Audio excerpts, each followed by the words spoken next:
Hi friends, welcome back to my channel. ಇವತ್ತಿನ ವಿಡಿಯೋದಲ್ಲಿ ನಾನು ರುಚಿಕರವಾದ, ಆರೋಗ್ಯಕರವಾದ ಮತ್ತು ಹಲವಾರು ಹೆಲ್ತ್ ಬೆನಿಫಿಟ್ಸ್ಗಳನ್ನ ಹೊಂದಿರತಕ್ಕಂತಹ ರೋಸ್ಟೆಡ್ ಮಕಾನನ ಯಾವ ರೀತಿ ಮಾಡೋದು ಅಂತ ತೋರಿಸ್ತಾ ಇದ್ದೀನಿ. ಈ ತಾವರೆ ಬೀಜದಲ್ಲಿ ಫೈಬರು, ಪ್ರೋಟೀನು ಹೆಚ್ಚಾಗಿದ್ದು ಇದರ ಸೇವನೆಯಿಂದ ಹೆಚ್ಚು ಕಾಲ ಹೊಟ್ಟೆ ತುಂಬಿದ ಅನುಭವ ಇರುತ್ತೆ. ಇದರಿಂದ ನಮ್ಮ ತೂಕ ಇಳಿಕೆಗೆ ಸಹಾಯ ಮಾಡುತ್ತೆ. ತಾವರೆ ಬೀಜದಲ್ಲಿ ಕ್ಯಾಲ್ಸಿಯಂ ಅಧಿಕವಾಗಿದ್ದು ಮೂಳೆಗಳನ್ನು ಬಲಪಡಿಸಲು ಕೂಡ ಇದು ಸಹಾಯನ ಮಾಡುತ್ತೆ. ಹಾಗೆಯೇ ಹೃದಯದ ಆರೋಗ್ಯವನ್ನು ಕೂಡ ಸುಧಾರಿಸುತ್ತೆ ಮತ್ತು ವಯಸ್ಸಾಗುವಿಕೆಯನ್ನು ಕೂಡ ಇದು ತಡೆಗಟ್ಟುತ್ತೆ ಮತ್ತು ಜೀರ್ಣಕ್ರಿಯೆಯನ್ನು ಕೂಡ ಇದು ಸುಧಾರಣೆ ಮಾಡುತ್ತೆ ಅಂತಲೇ ಹೇಳ್ಬೋದು. ಇದನ್ನು ನಾವು ಯಾವ ರೀತಿ ಮಾಡೋದು ಅಂತ ನೋಡೋಣ.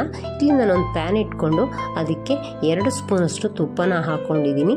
ತುಪ್ಪನ ಹಾಕಿದ ನಂತರ ಅದಕ್ಕೆ ಒಂದು 100 ಗ್ರಾಮಷ್ಟು ಮಕಾನನ ಹಾಕ್ಕೊಂಡು ಈ ರೀತಿ ಸಣ್ಣ ಉರಿನಲ್ಲೇ ಮಿಕ್ಸ್ ಮಾಡ್ಕೊಳ್ತಾ ಫ್ರೈ ಮಾಡ್ಕೊಳ್ತಾ ಇದ್ದೀನಿ.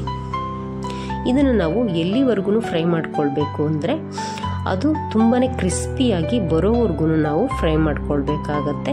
ತುಪ್ಪ ಏನಾದರೂ ಕಡಿಮೆ ಆಗಿದೆ ಅಂತ ಅನಿಸಿದ್ರೆ ನೀವು ಮತ್ತೆ 1-2 ಸ್ಪೂನಷ್ಟು ತುಪ್ಪನ ಹಾಕ್ಕೊಂಡು ಈ ರೀತಿ ಮಿಕ್ಸ್ ಮಾಡ್ಕೊಳ್ತಾ ಸಣ್ಣ ಉರಿನಲ್ಲೇ ಫ್ರೈ ಮಾಡ್ಕೊಳ್ಬೇಕು. ಯಾವುದೇ ಕಾರಣಕ್ಕೂ ಕೈ ಬಿಡದೇ ಇರೋ ರೀತಿ ನಾವು ಫ್ರೈ ಮಾಡ್ಕೊತಾನೆ ಇರಬೇಕಾಗತ್ತೆ. ಈ ರೀತಿ ಮಿಕ್ಸ್ ಮಾಡ್ಕೊಳ್ತಾನೆ ಫ್ರೈ ಮಾಡ್ಕೊಳ್ಬೇಕು. ಈ ತಾವರೆ ಬೀಜ ತುಂಬಾ ಕ್ರಿಸ್ಪಿಯಾಗಿ ಫ್ರೈ ಆಗಲಿಕ್ಕೆ ಸುಮಾರಾಗಿ ಒಂದು 8-10 ನಿಮಿಷಗಳ ಕಾಲ ಟೈಮ್ನ ತಗೊಳುತ್ತೆ. ನಾವು ಪೇಷನ್ಸಿಂದ ಸಣ್ಣ ಊರಿನಲ್ಲೇ ಈ ರೀತಿ ಮಿಕ್ಸ್ ಮಾಡ್ಕೊಳ್ತಾ ತುಪ್ಪ ಏನಾದರೂ ಕಡಿಮೆ ಆಗಿದ್ರೆ ಮತ್ತೆ 1-2 ಸ್ಪೂನಷ್ಟು ಹಾಕ್ಕೊಂಡು ಈ ರೀತಿ ಮಿಕ್ಸ್ ಮಾಡ್ಕೊಳ್ತಾನೆ ಫ್ರೈ ಮಾಡ್ಕೊಳ್ಬೇಕು. ಈಗ ಅದು ಕ್ರಿಸ್ಪಿ ಆಗಿದೆಯಾ ಅಂತ ನಾನು ಒಂದ್ಸತಿ ಚೆಕ್ ಮಾಡಿ ತೋರಿಸ್ತೀನಿ. ನೋಡಿ ಯಾವ ರೀತಿ ಇದೆ ಅಂತ ಗೊತ್ತಾಗುತ್ತೆ. ಈಗ ಇದನ್ನು ಈ ರೀತಿ ಕೈಯಿಂದ ಪ್ರೆಸ್ ಮಾಡಿದ್ರೆ ಪುಡಿ ಪುಡಿ ಆಗಬೇಕು. ಅಲ್ಲಿವರೆಗೂ ನಾವು ಫ್ರೈ ಮಾಡ್ಕೊಳ್ಬೇಕು. ಈಗ ಅದು ಚೆನ್ನಾಗಿ ಕ್ರಿಸ್ಪಿಯಾಗಿ ಫ್ರೈ ಆಗಿದೆ ಅಂತ ಅಂದಮೇಲೆ ನಾನು ಇದಕ್ಕೆ ಒಂದು ಸ್ವಲ್ಪ ಅರಿಶಿನ ಪುಡಿನ ಹಾಕ್ಕೊಳ್ತಾ ಇದ್ದೀನಿ.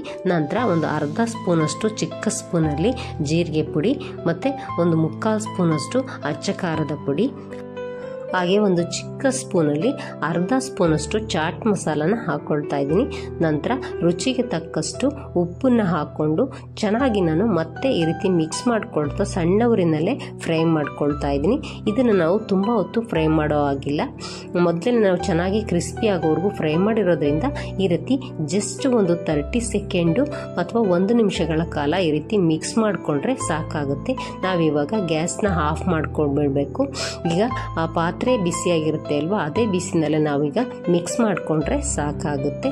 ಈಗ ರುಚಿಯಾದ ಆರೋಗ್ಯಕರವಾದ ಒಂದು ಸ್ನ್ಯಾಕ್ಸ್ ರೆಸಿಪಿ ರೆಡಿ ಆಗುತ್ತೆ. Thank you for watching.